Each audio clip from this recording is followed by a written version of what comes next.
here to the red building, that little balcony up there, well, those office spaces behind that little white picket fence was our early legislator offices. Yes, Virginia City had politics, folks.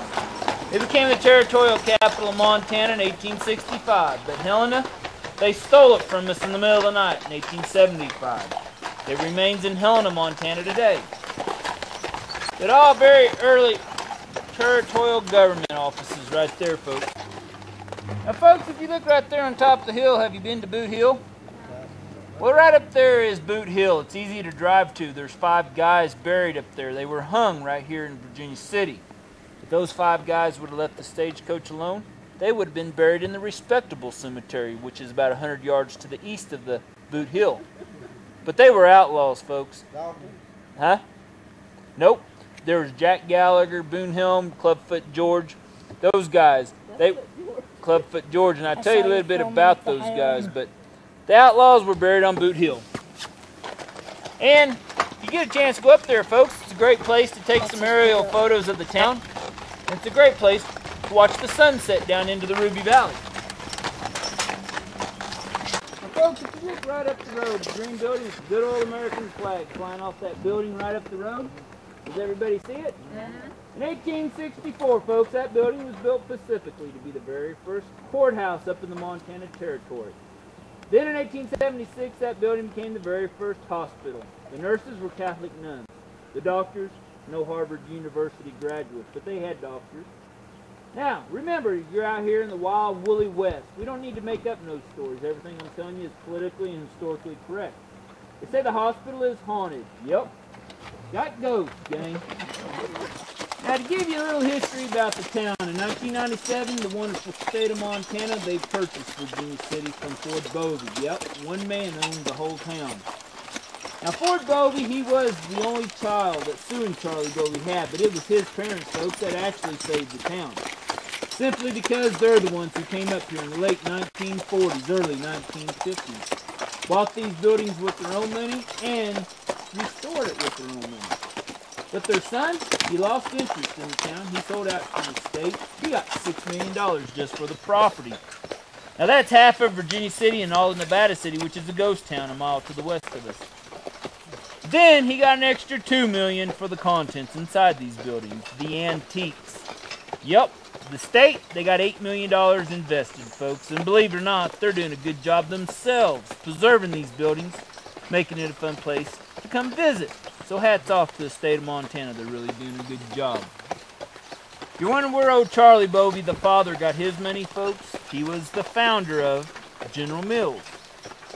Yep, he invented Cheerios. Yep. Up into this area is because on May 26 of 1863, William Fairweather, he was the man. He was the one who found that very first nugget, the creek we just went through. Now William, he also has the William Fairweather motel there on Main Street, the big white one. This is Dolly's pit stop. She's town broke again. Does all the business outside. But by 1864, folks, there was actually 35,000 people living up here in the middle of nowhere. Up here in Alder Gulch. Now, Alder Gulch got its name by the alder trees. But 35,000 people, man. Whew. Where were they staying? No bed and breakfasts, no Holiday Inn. They were staying anywhere they could. A lot of them would build little wickiups made out of willow branches just to get in and out of the weather. Sleeping on the ground. It's pretty cold up here too, folks. Now, 25,000 of them were lucky enough to have claims up and down the 14-mile stretch. 50 foot was all they were allowed. But 10,000 of them were just lingering up here in the hills, waiting to go to work for a claim. They never got a chance. Reason is, Helena, Montana. They discovered gold up there. And 3 gulches. The men that were lingering, where they went. The men that had stakes packed up their claims, pulled their stakes, went to Helena, but nevertheless there was 10,000 people up here in Virginia City. So it was still pretty congested, folks. I had a lady that rode the stagecoach last year. She was 92 years old. She lives over in Dillon, Montana. Her dad worked up in Summit, which is about 7 miles up into the gulch. He could walk into town that 7 miles from his camp into Virginia City. It was completely lit up by the campfires that all these people had up and down the gulch. So that tells you right there, there was a lot of people. That was firsthand from her. But once Virginia City got going, ladies, by about 1866, it was a pretty nice place to be because you could go into town, buy things for yourself and your home a lot nicer than they could in Philadelphia and New York because they were bypassing those stores. Coming out here to the gold fields of Montana, so pretty nice. Just remote, pretty off the beaten path. The reason that Virginia City never became a ghost town, folks, is because, remember, the gold stretched until 1935.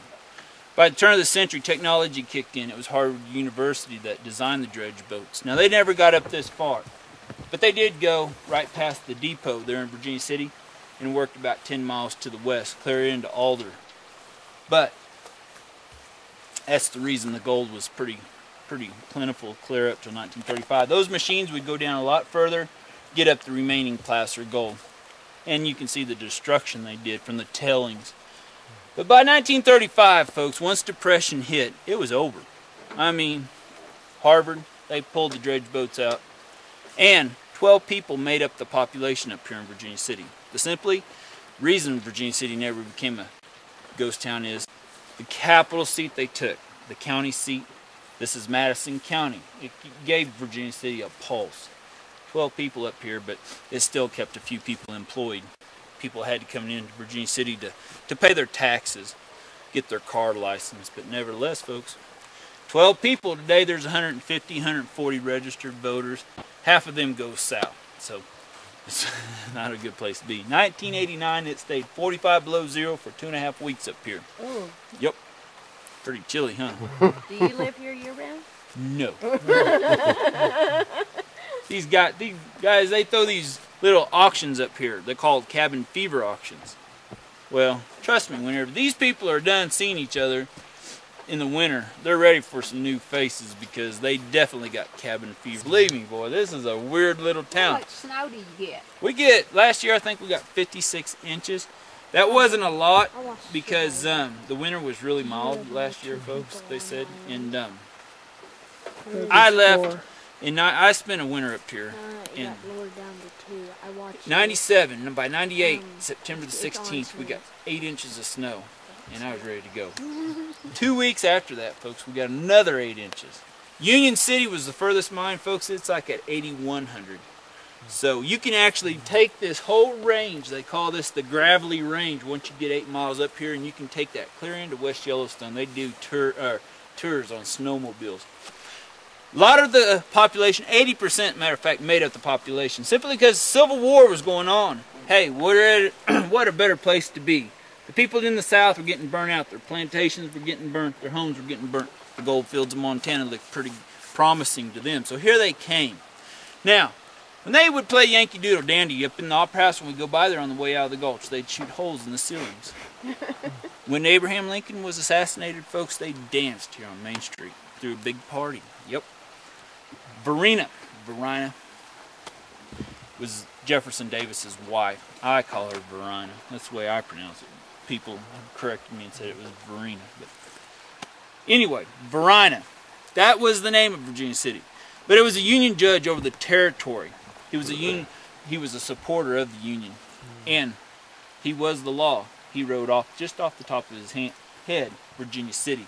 And that was the law. So he was the territorial judge, but it was a little payback. But you also see the little politics. Virginia City isn't, I don't know where he was at, but he was close, you know. He was a little bit of a politician there himself. You know, he could have called it Martha, Montana, you know, but Virginia City. You know. But nevertheless, gang, it was pretty southern up here. Average miner could work $20 to $50 a day, folks, working his claim. He goes into Virginia City to buy a sack of flour. He paid $30 for that sack of flour in gold. Yep. Everything was brought in by freight wagons. We never had a train. Big freight wagons would come into Fort Benton, Montana, about 200 miles to the north, all off the Missouri River. Steamboat down into here by wagon. So just imagine a little freight got pretty expensive. Look at the flour, what it costs. Apple, $1 in gold just for an apple, if you could find one. If you had chickens, you'd sleep with them because they'd steal them. They'd get $1 just for an egg. Pretty remote. Imagine the chickens had a hard time making it through the winter. Didn't have the heat light on them. Yeah. But nevertheless, gang, now just picture this since we're up here. These mines